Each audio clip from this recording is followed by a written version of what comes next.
এবং প্রিয় দেশবাসী, আমরা গাজীপুর এসেছি তাহারিমা জান্নাত সুরভি তার বাসায় এসেছি। আমরা তার সাথে দেখা করেছি, তার পরিবারের সাথে সাক্ষাৎ করেছি। এবং আপনারা জানেন যে তাহারিমা জান্নাত সুরভিকে একটি মিথ্যা মামলায় তাকে জেলে দেওয়া হয়েছিল। 11 দিন তাকে জেল খাটতে হয়েছে এবং আজকে তার রিমান্ড চাওয়া হয়েছিল। 2 দিনের রিমান্ডও মঞ্জুর করা হয়েছিল এবং তার বয়সের ব্যাপারটাকে লুকিয়ে রিমান্ড মঞ্জুর করেছিলেন আদালত। এবং পরবর্তীতে সোশ্যাল মিডিয়া সহ আমাদের যারা জুলাই গণ অভ্যুত্থানের নেতাকর্মীরা রয়েছেন তারা এই বিষয়ে সরব প্রতিবাদ করেছেন।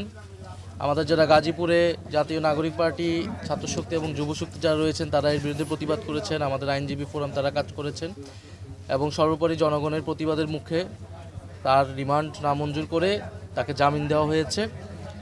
আমাদের এই বিষয়ে বক্তব্য হচ্ছে যে তাহারিমা জান্নাত সুরভি তিনি যদি কোনো অন্যায় করে থাকতেন, তিনি দেশের একজন নাগরিক হিসেবে যে আইনি এবং নাগরিক সুবিধা সুযোগ পাওয়ার কথা ছিল, তার যে অধিকার ছিল সেটা কিন্তু তিনি পাননি।